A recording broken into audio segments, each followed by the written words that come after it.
Assalamualaikum warahmatullahi wabarakatuh. Yang terhormat Bapak dan Ibu sekalian, perkenalkan kami dari tim perusahaan yang bernama Atma Nusantara. Perusahaan kami bergerak di bidang pariwisata. Sebelum memasuki pemaparan materi, izinkan kami memperkenalkan diri terlebih dahulu. Perkenalkan, nama saya Reina Maulida dengan NIM 009. Perkenalkan, nama saya Alvin Rafli Ardiansyah, NIM 040. Saya Yasmin Elisa Ardita dengan NIM 044. Halo, perkenalkan nama saya Oksalia Pradita, NIM 056.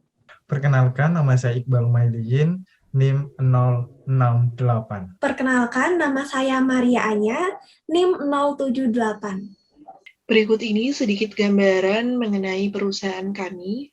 Visi kami adalah menjadi perusahaan yang mampu berdaya saing dengan menunjukkan kearifan lokal budaya tradisi dalam mewujudkan kolaborasi antara pariwisata dan industri kreatif di Indonesia. Dan dalam mewujudkan visi tersebut, tentunya kami memiliki misi yang dapat mendukung keberhasilan visi kami. Selanjutnya, memasuki proyek terbaru kami, proyek ini kami buat dalam rangka menyukseskan program pemerintah dalam mengenalkan destinasi wisata 10 Bali baru yang ada di Indonesia.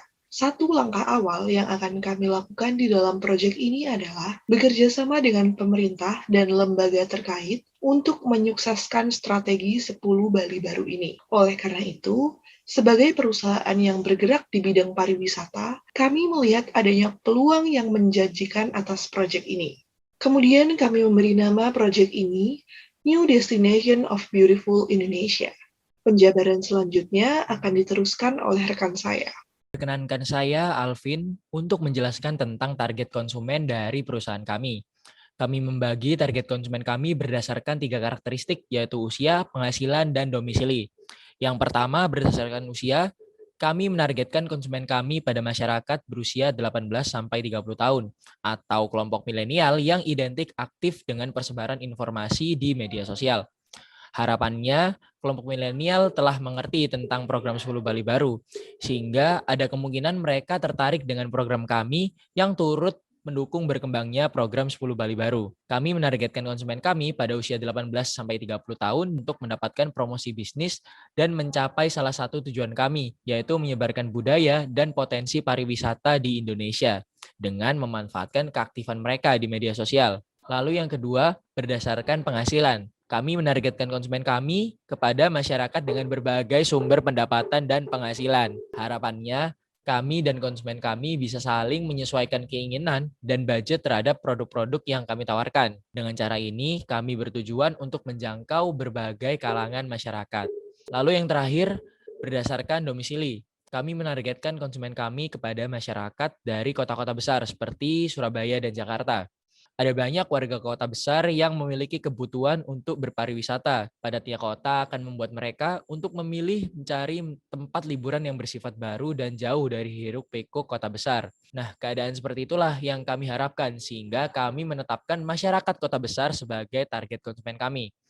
Tujuan dari penetapan masyarakat kota besar sebagai calon konsumen kami juga karena kami ingin memanfaatkan bonus demografi kota-kota besar dan memanfaatkan kurangnya destinasi wisata di kota-kota besar. Selanjutnya, saya akan menjelaskan mengenai jasa apa yang kami tawarkan dan apa itu sebenarnya Atma Nusantara. Jadi Atma Nusantara merupakan sebuah startup yang bergerak di bidang pariwisata yang berfokus pada pengembangan platform digital berbasis website yang tampilannya kurang lebih akan seperti ini yang ada di samping saya ini.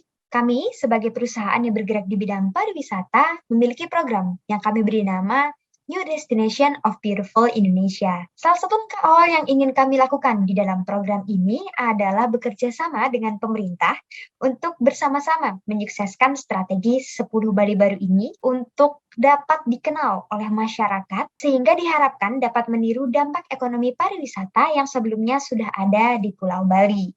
Maka dari itu, langkah yang kami pilih selanjutnya untuk mencapai tujuan tersebut adalah dengan memanfaatkan platform digital yang berbasis website. Kami menggunakan platform digital untuk mengembangkan dan mempromosikan jasa yang kami ciptakan. Platform digital yang kami gunakan adalah website, di mana nantinya segala bentuk promosi dan program yang kami miliki akan tersedia di dalam website tersebut. Jika audiens ingin mengetahui lebih banyak mengenai Atma Nusantara, maka mereka bisa menggunakan pencarian lalu menuju ke website kami. Kemudian di dalam website Atma Nusantara akan dilengkapi dengan fitur-fitur yang menarik seperti QR Code dan virtual travel. Kemudian fitur kami yaitu QR Code. Di sini nantinya pengunjung dapat melakukan scan pada sejumlah QR Code yang tersedia di dalam website.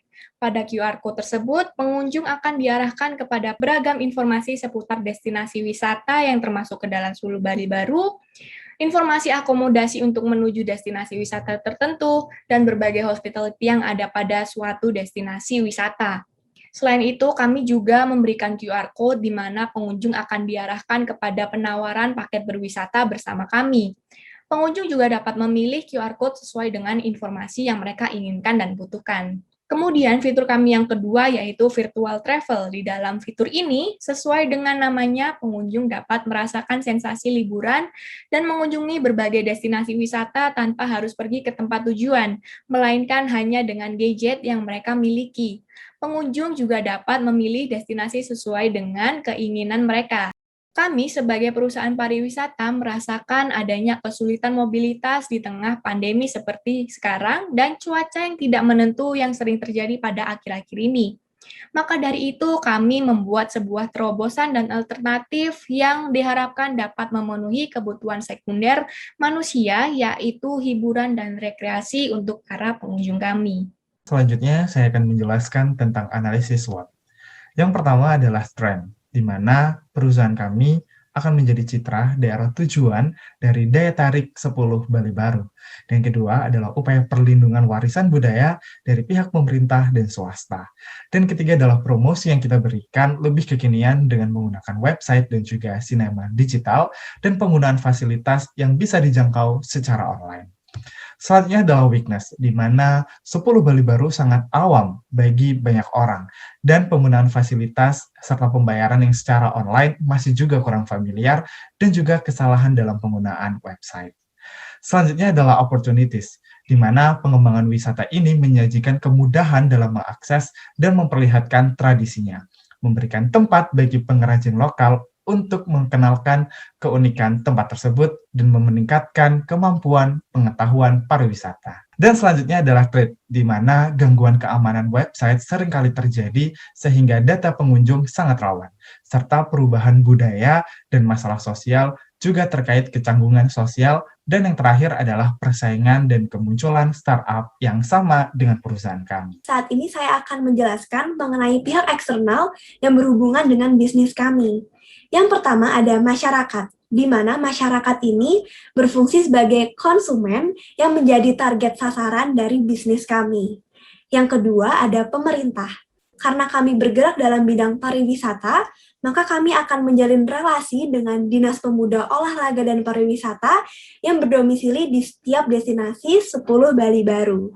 Selanjutnya ada media partner, di mana media partner ini berfungsi untuk mempromosikan Atma Nusantara di platform sosial media seperti Instagram dan juga TikTok. Selanjutnya ada UMKM, di mana kami akan menjalin kerjasama dengan UMKM, yang nantinya UMKM ini akan menjadi pusat oleh-oleh dan pusat belanja di seluruh destinasi 10 Bali Baru. Selanjutnya kami juga akan menjalin relasi dengan partner usaha, meliputi tempat makan, tempat penginapan, tempat penyewaan kendaraan, dan juga tempat penjualan tiket. Selanjutnya, saya akan menjelaskan mengenai dana yang akan kami keluarkan dalam menjalani bisnis ini. Yang pertama, ada modal usaha. Untuk rincian dananya dapat Bapak dan Ibu lihat di slide yang telah ditampilkan, di mana rancangan dana ini akan kami gunakan untuk membuat QR Code dan juga website, dan juga untuk mempromosikan Atma Nusantara di berbagai platform media sosial. Selanjutnya juga ada dana yang akan kami keluarkan per bulannya yang berfungsi untuk pengembangan media sosial dan website Atma Nusantara. Untuk rangkaian dananya dapat Bapak Ibu lihat di slide yang telah ditampilkan. Dan rancangan dana ini Kami berharap dapat meningkatkan konsumen sebanyak 2% dari bulan sebelumnya. Sekian dari yang bisa disampaikan oleh tim kami. Semoga bisa diterima dan dijadikan pertimbangan oleh Bapak Ibu sekalian. Mohon maaf apabila ada salah kata. Terima kasih. Assalamualaikum warahmatullahi wabarakatuh.